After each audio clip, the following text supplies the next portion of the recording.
So, Jay, we were just chatting about connecting with your team and how important one-on-one meetings are. And this topic of the podcast is about one-on-one connection. And I know you know, and I know how important this is, but I think our listeners need to hear firsthand some of the things maybe that your team are noticing that and they want more of and less of. And I think this is a great conversation. And we can talk about one-on-one meetings or meetings in general Yes. for hours and hours and hours and hours. So today, really, we've got just a handful of themes that we're going to go deep in because if we were to cover everything about meetings, what they should be, what they shouldn't be, this episode would probably go for half a day, don't you think? Yeah. Like, And when you do one-on-ones, one of the things that happens is they get boring. And I feel like we see it every day. Salon owners stop. They stop doing them, say, oh, I can't be bothered, or things like that happen. So let's talk about the purpose, like deciding the purpose of the meeting and why you have them. and you know what? I think to a certain degree, um, there's going to be things in that you talk about with your team that are going to be boring. 100%. So go to a go to a party, get your excitement somewhere else. Like I think, are you ever going to be somersaulting into a meeting where you're going to be talking about KPIs? Probably not. Mm. So do they have to be exciting and motivating and uplifting? Maybe elements of them, yep. But there's going to be some stuff that you want to change because it's boring that I would say to you, no, it's not meant to be sexy and exciting. Just keep talking about it, Mm. you And I know? think it's how you show up. Like I know for me, one of the things that I always did, I had them at 9 o'clock, and I Yeah, had to because I had a big team and it was every morning. But I made sure that I was ready. And I think if you know you're listening to this, think about how you show up because showing yep, up to your team, how you show up is how they show up. And so it is your hair, your makeup, your dress, everything needs to be done. That is the highest priority because they're going to look up to you. yep, absolutely. Yeah. Yeah. So the question that you actually put forward was like, how do we decide on the purpose of the meeting? And I always come back to that, don't I? Which Yes. is, well, what do we want the outcomes of this time together this afternoon to be? Or what's the purpose of this meeting? Because without context, I ain't gonna listen.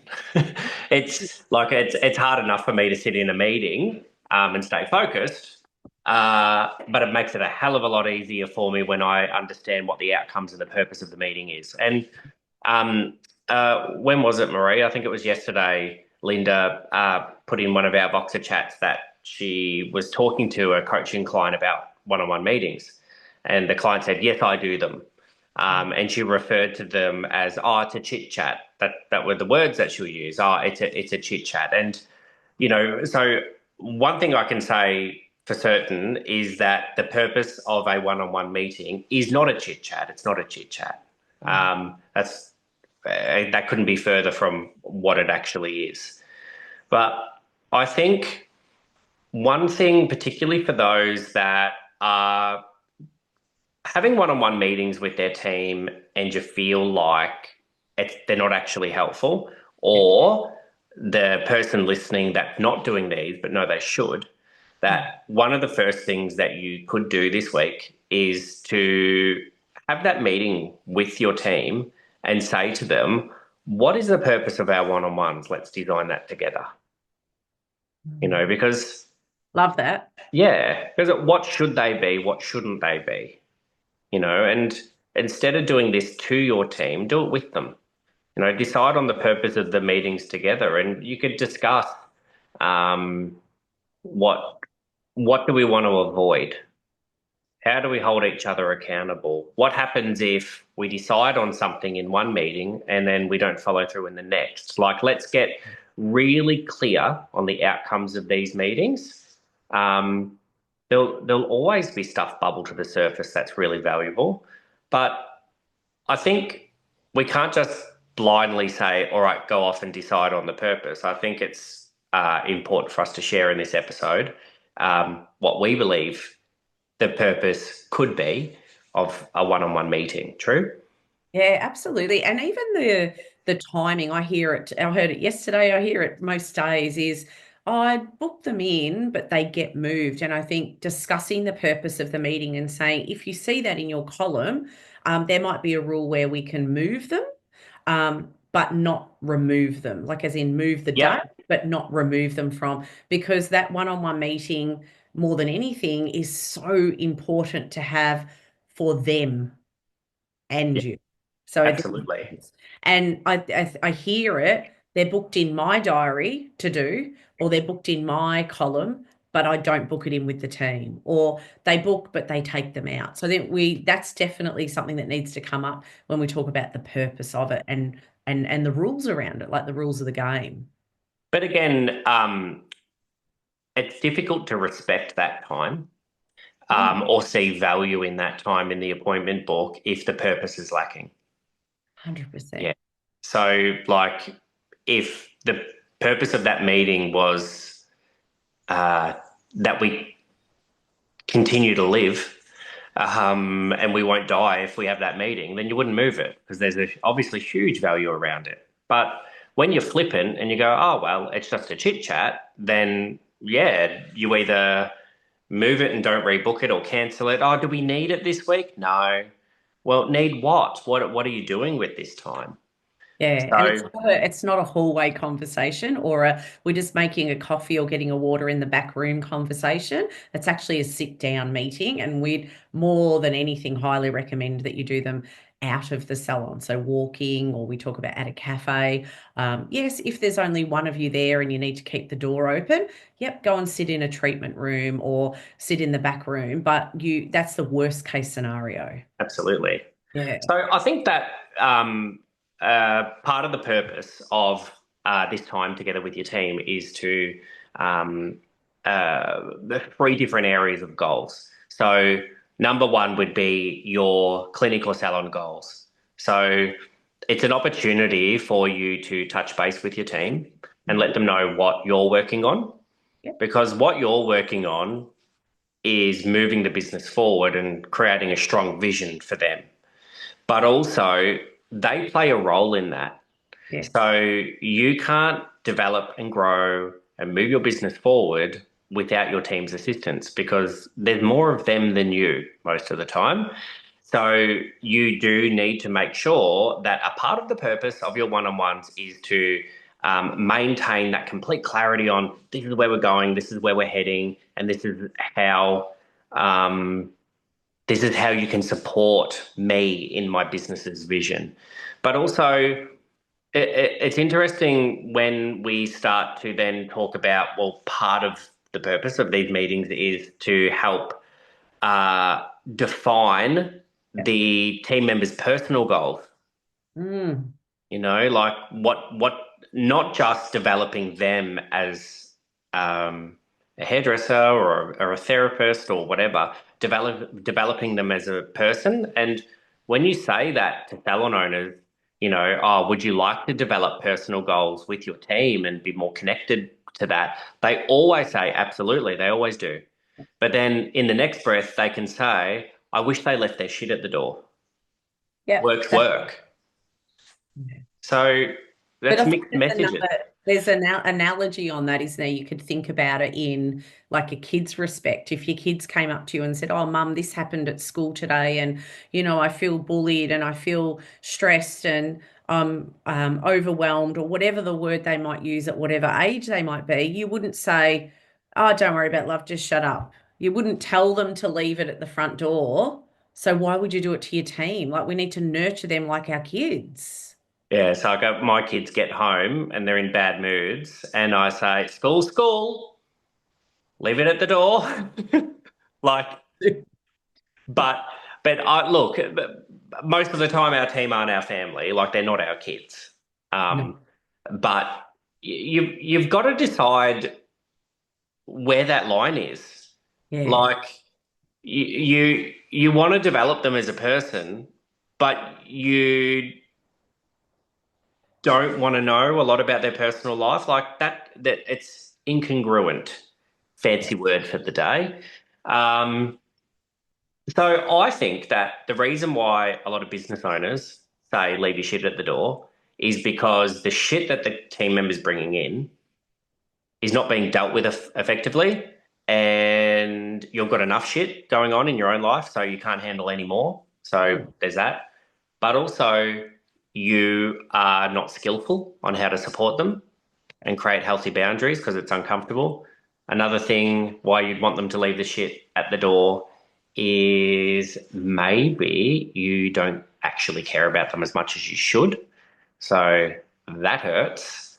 Another reason why you would ask them to leave their shit at the door is because it's affecting their performance.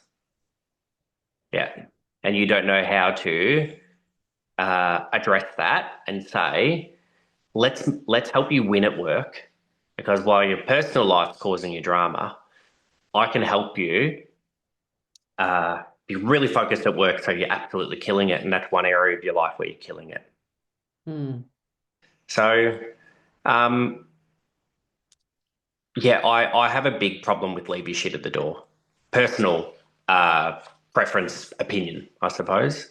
Mm. I really don't like it.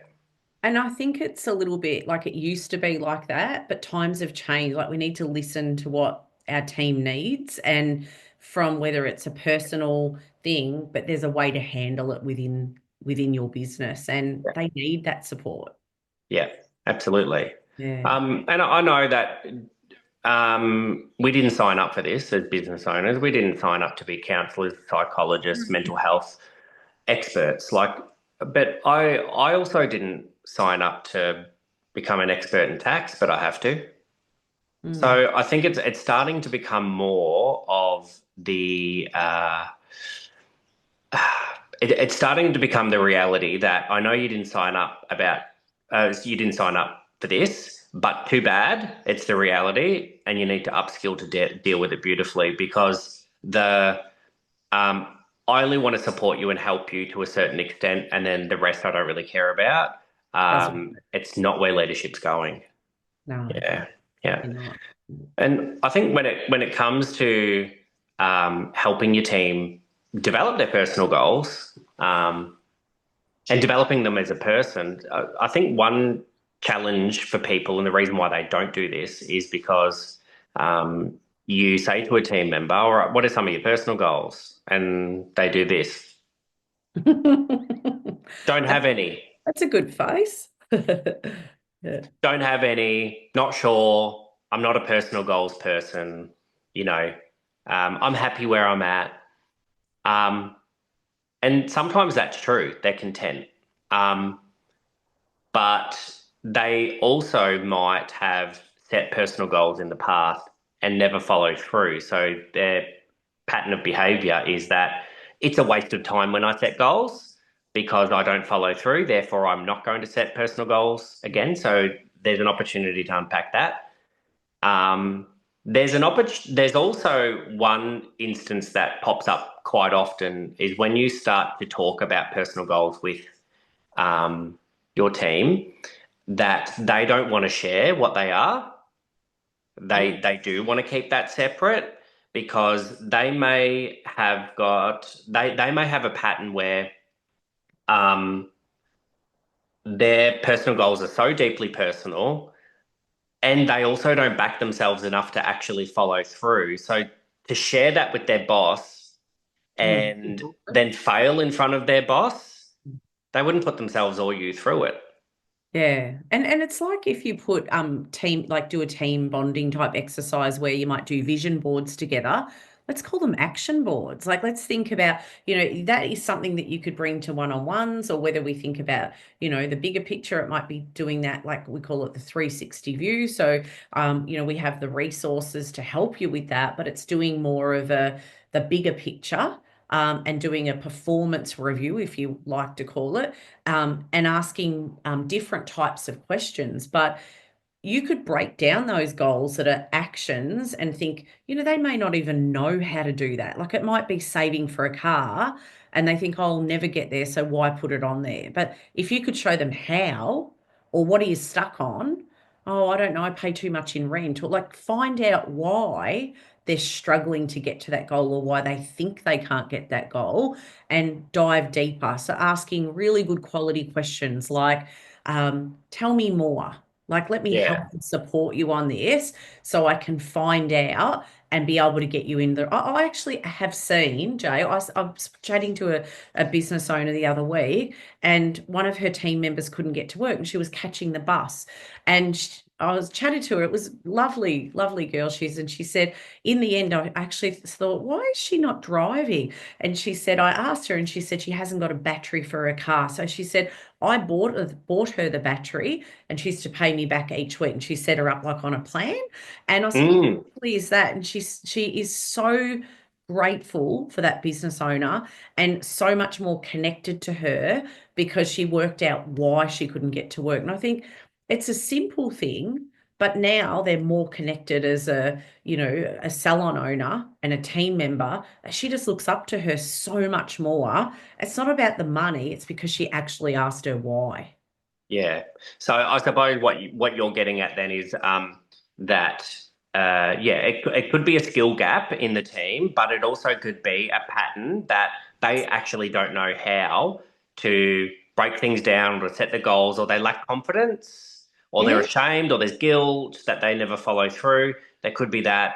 Um, but also, it could be that they've never really cracked the code or found the right recipe on how to do this successfully. So, like for me, vision boards, don't use them. mm, They don't inspire me. They don't motivate me. That's not how my brain works. However, when you do that exercise with some team members, they're like, "This is what was missing for me." So yeah, it can't be a one size fits all. You've got to go a little bit deeper and find out, well, why is this a pattern of you not wanting to set personal goals? And it really legitimately could be that they don't want to bring that into work, but yeah. that's not common.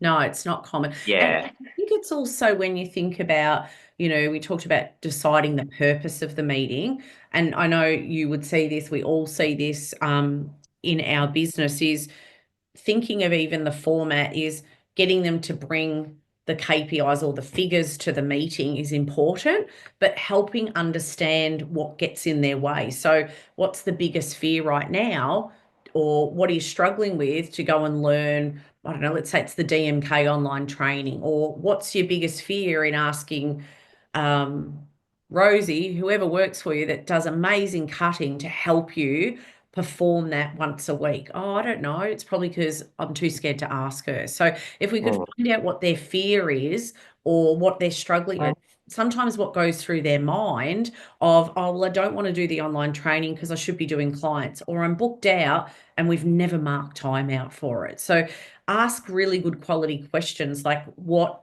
is their fear around this?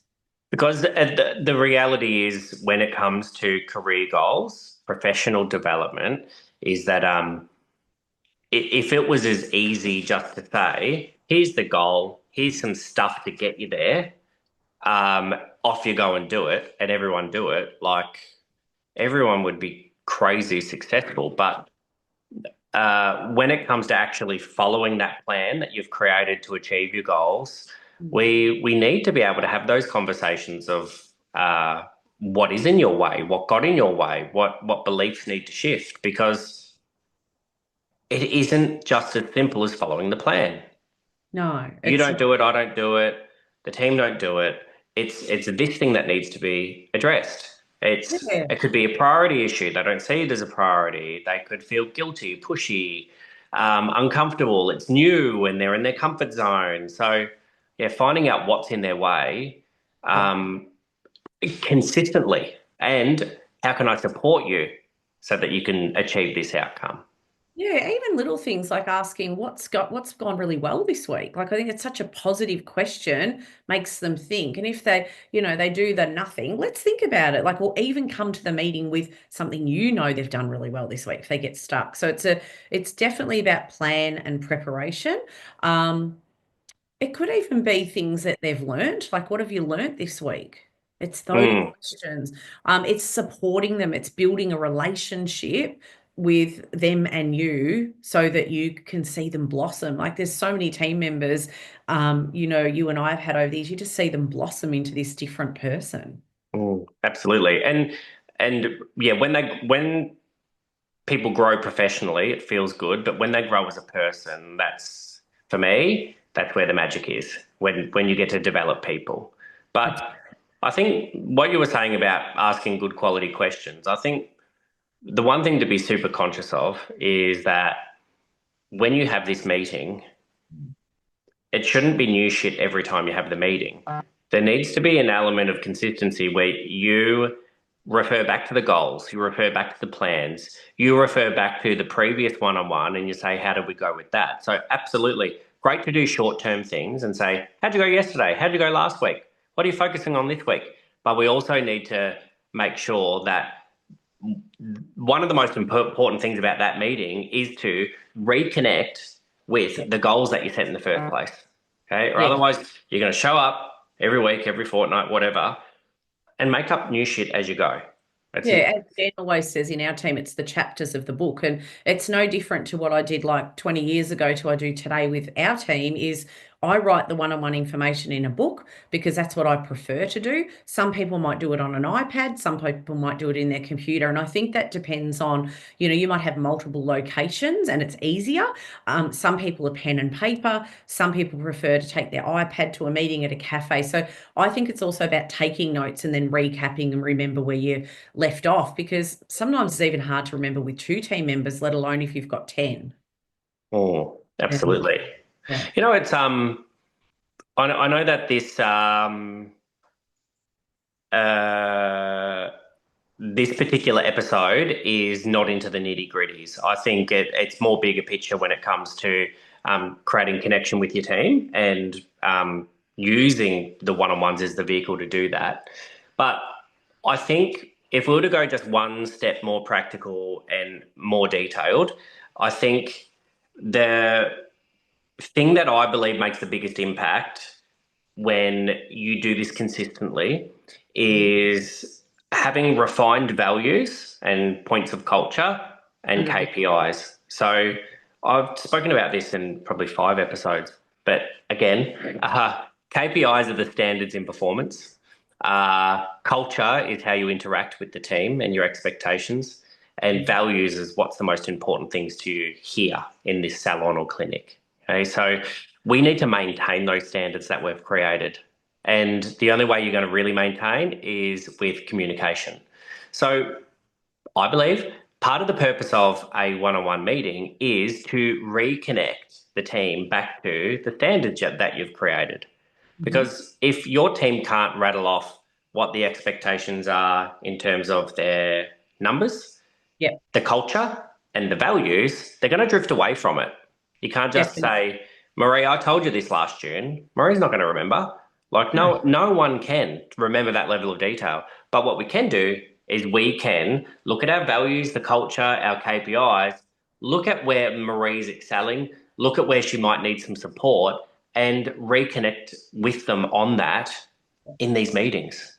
Yeah. And it's like it's getting all of that connection, the values and the culture, but helping them get unstuck along the way in having great discussion, asking that why, helping them make decisions, giving them feedback. Because the thing is, if it's not aligning with culture or the behavior happening in with the values, then we need to give them feedback on that, and prioritizing what's next. So they do need to, that is that chapter of the book, but if we look at the basic fundamentals, we just have to keep doing the same thing all the time, every week, Yeah. every week, Yeah. and for 48 weeks of the year because they work that, and then they have their like annual leave. So there's that side of it, Jay, and then I feel like there's that, bigger picture, which I just mentioned before around having like more of a bigger picture overview. So when we look at performance reviews, whether you've never done one or whether maybe it is something that you think, well, I don't even know how often to do them, you've got to do what works for your business. So some people do them every 6 months, once a year. And what do you even go through in those meetings? So there's definitely things where we need to think about.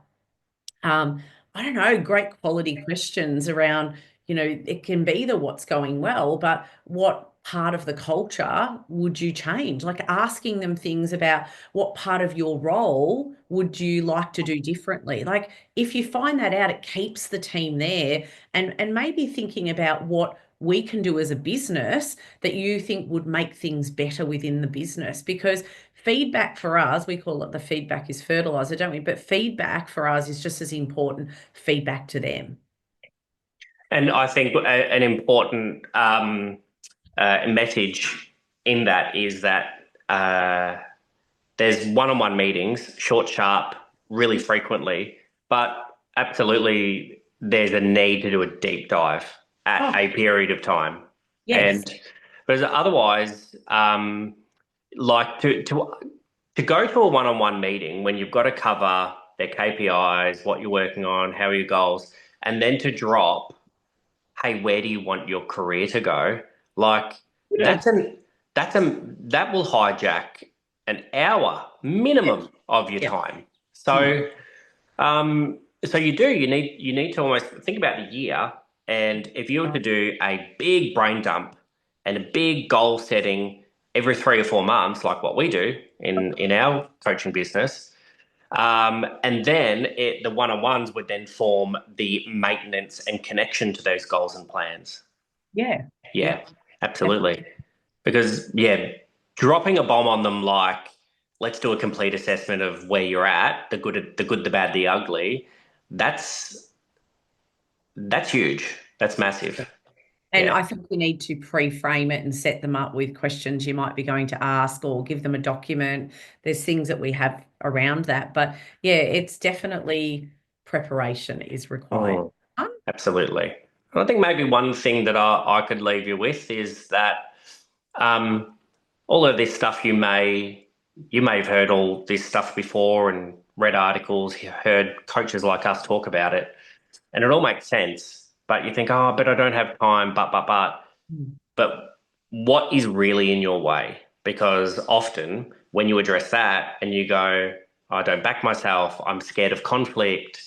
I've got that one team member, Sarah, that um, doesn't like meetings because she's doing a shit job and she knows that that's going to bubble up. So I don't do them at all. So I think you've got to question, well, why you see the value in this, but why aren't you? Why aren't you following through? So Yeah. What gets you stuck? yeah, 100%. All right, good conversation, Maria. I've got to get into a meeting. I'm getting Google notifications. Thanks, Jay. Thanks, Maria.